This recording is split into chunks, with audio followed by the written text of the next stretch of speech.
It's supposed to get down to the 30, like low 30s, like 30, 31 degrees tonight. So I stuck my marigolds in here with the strawberries, and I'm going to cover them with a sheet and try to see if I can't protect them from the frost, because my strawberry plants are loaded with blooms, and might even be a few berries down there, but we'll see if we can't save them. So we got the strawberries and the marigolds covered up with a sheet, and hopefully the encasing around the strawberries, the squirrel netting, will keep the sheet down.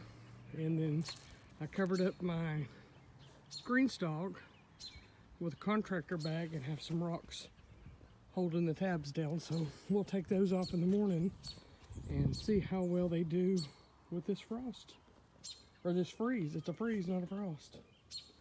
And we're just gonna hope for the best on the peas. But everything else I'm hoping will be okay too. It's only supposed to be down to like 31 for like an hour or two. And then the sun comes out and it comes right back up. So we'll just have to wait and see. They look pretty good. Just maybe mashed down a little from the sheet. They don't look like they suffered anything.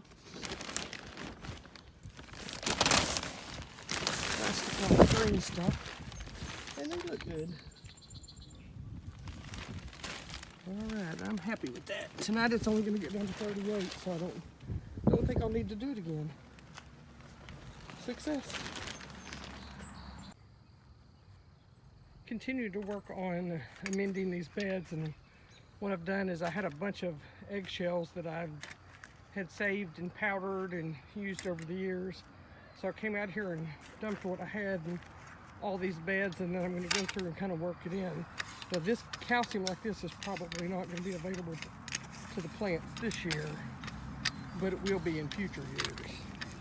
So that's just part of building your beds, and I get them ready knowing that the eggshells are not necessarily going to be available this year, but we want these to last for years to come, so we're just going to continue to build the soil.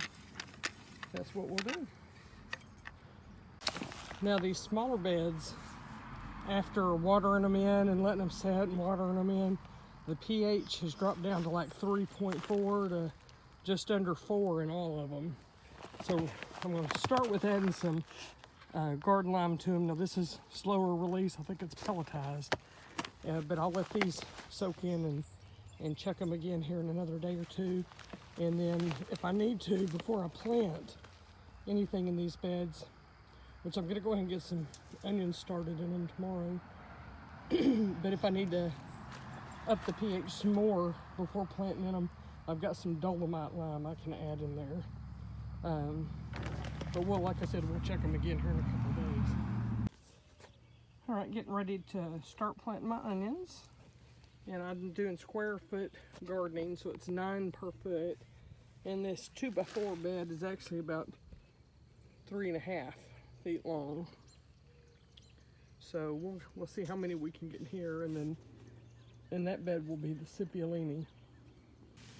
And since I won't be able to plant all of those because they send a bunch of them, I'm going to start with the biggest ones and do them in there. And I've marked my little holes, and I'm just going to drop them in there and just pinch around the edges.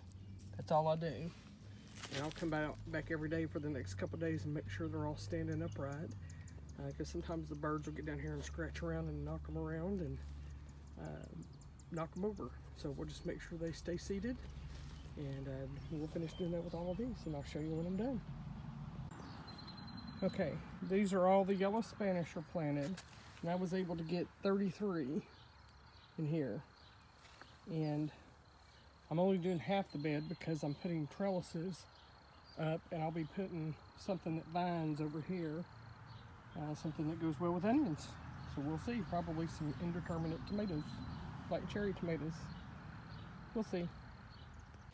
And then got 33 of the Scipiolini planted on this side. I put the tags down at the end. But these are from Dixondale. I've used them for several years, and I've always had good success. and good luck. Now, I've never grown this cipollini before, but they're supposed to have a shelf life or a storage life of like 5 months. So that's why I wanted to try them. But we'll see. And now I'm just going to water them in gently.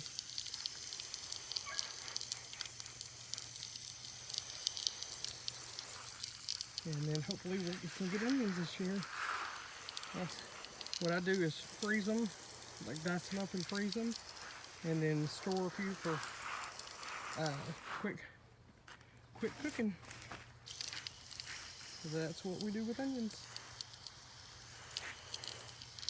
Y'all have a good day.